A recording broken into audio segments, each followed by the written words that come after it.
Guys, naglalakad kami ni Johan. Guys, I want to ask you one dahil bibili kami ng cheese. Guys. Si Johan. Nagluloko si Johan. Sige na, you ask na question na. I want to ask you all one ask na. Ask na. Why did the bling ring even when the bling Palagpat, pakalag. Guys, I continue. Why did the bling ring when the blang blong. Nagbe-blurp. So dito kami guys dumaan dahil bibili ako ng cheese. Si Johan, there are times na makulit talaga siya. Guys, nakabalik na kami ni Johan. At maganda talaga bilhan ang ang dairy na yun guys ng milk. Kasi ang milk talaga nila is bago talaga lagi. Kaya yung nabili ko is mainit-init pa siya guys. 120, yun naman talaga yung price nila dito. And si Johan kumain siya ng ice cream. Yun lang yung snacks niya sa ngayon. Ayan, sobrahan ko na naman si init yung tubig ko. So magandang hapon! At ito, inaano ko lang yung sausage natin. Niluluto ko lang siya, ganyan lang. Lulutuin ko lang siya sa water.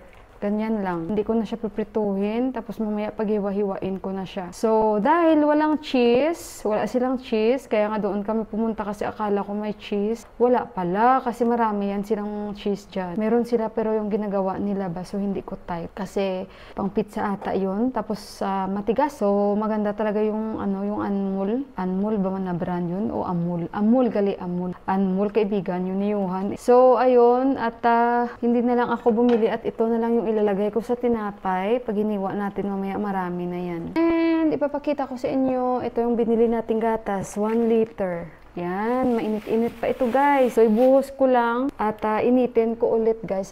Matagal-tagal din bago tayo nag-bake ulit. Bumili na ako ng butter. Doon din, mabuti at meron silang ganitong butter na ginagamit ko talaga sa tinapay ko. Ayan. So mag-bake tayo ulit dahil bukas may mga bibigyan tayo ng mga aking kaibigan na Pinay dito na mga kababayan natin.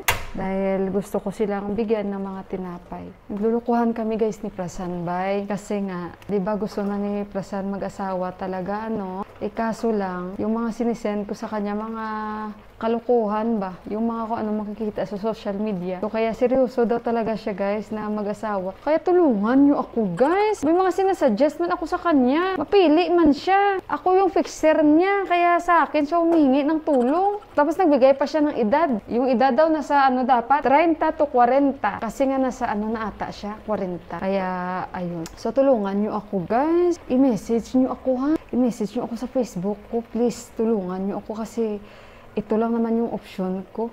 Ayaw pa niya na magsigaw ako dito. Ito lang naman yung aking option. Saan ko man siya hanapin. O di kaya sabihan ko siya. Mag-join siya sa mga dating site. Like mga naririnig ko yung mga, yun guys, di ba mayroon yun?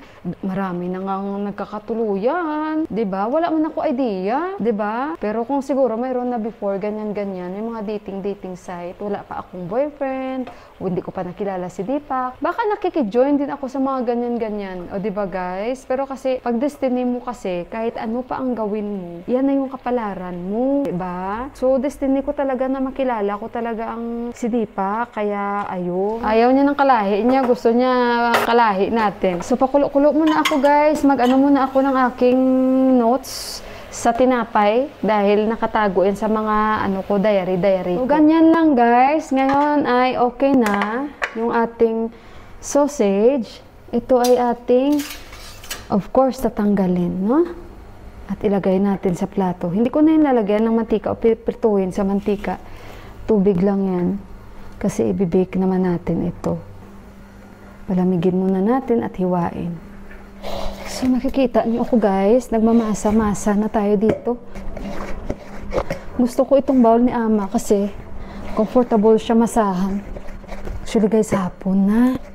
Pero di bali kasi si Johan kumain yan kanina, persimmon at apple. Tapos, gawa lang ako ng tinapay. Masa-masa pag may time!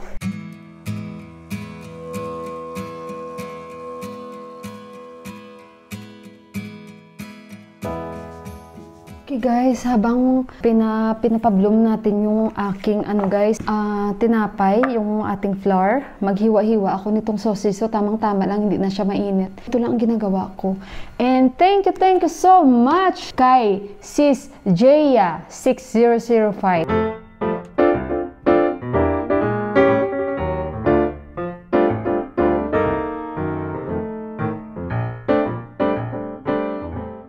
Dahil nga since nasabi ko sa previous vlogs ko po na wala po akong cake flour dito. So, ayan, very clear. Sis Jaya, thank you so much. Kasi gusto ko po gumawa talaga ng cheesecake, guys. So, itatry natin yan. Ayun, hiwa-hiwain lang natin. Kasi nakakaya naman nagsabi na ako nagagawa ako ng tinapay. Pero dismayado ako kasi walang cheese. Mas masarap sana pag may cheese. Kaso lang malayo na sa amin. Hindi nakakayanin ng powers at yung oras. Hindi rin maganda pag mga ganito kalaki na sausage, guys, at yung tinapay ko may liit. Liitan ko lang yung tinapay. Hindi naman ganun kaliit, tama lang yung palaman niya na ganyan. Para hindi ba nakakasawa kainin at yung bata kakain din. Like sa anak ni Sis Camille, kaya ayun. So pupunta tayo. Sabi ni Sis Camille mag-harvest daw kami doon. Si Buwa yung nagtatanim eh. Pero mabait daw talaga yung biyanan niya na lalaki, guys. So titingnan natin. And bali bukas, alis kami dito 10:30.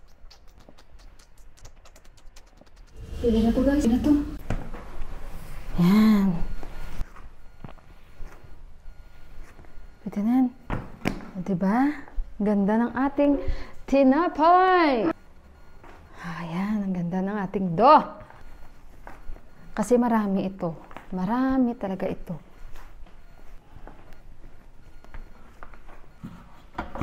Sabi niya, Mama, make it fast. Sabi ko, anak, anong ibig mong sabihin na make it fast? It's not in my hands, anak. Sabi niyo kasi I'm really excited to eat, Mama. Ahoy, sabi ko, anak, wait lang bala, anak. Kasi hindi ko naman to pwede ibigay sa'yo na hilaw, anak. So, ayan, bilog-bilogin muna natin ito. Yung anak ko, guys, nandyan na. Baka akala niya luto na, hinihiwa-hiwa ko pa lang. Bilog-bilogin natin. Yan ko na lang ipapato. Ipapato. Just now started. Just now started, guys. Tawa si Yu. Tawa si Yuan. Kala niya eh. Just now, anak. Just now. Oh, too much time daw, guys. More than 1 hour. La la la. What I told you. So, di ba, patitikimin natin sila kasi baka pwede silang mag-order. Iba palang balak, ano? Pinatikim kasi baka pwede silang mag-order. Mga sis, ha? Baka gusto nyo mag-order. Iba pala, no? Ang balak ni Inday Mila, kaya sila binibigyan ng tinapay. So guys, luto na yung first batch natin, oh. Ayan na sila, medyo maliliit ito. Ito na yung second batch. So ayan guys, tingnan nyo, nilagyan ko siya ng mga sesame seeds. O, winisik-wisikan ko siya ng gustuhan ni Johan. So, mainit-init pa yan. And ayan, lagyan ko lang to ng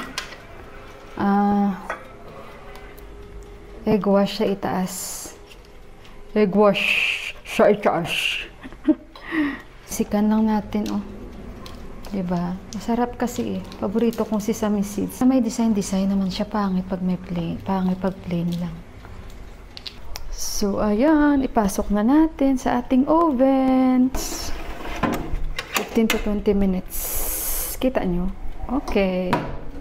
Yan. Kain na ako ng isang piraso. Ayan, oh. Mainit-init. How much can I eat? How many can I eat? Not too much. 4 pa pala. Tamang-tama. Medyo mang slice tayo. Hindi talaga nagbabago yung lasa.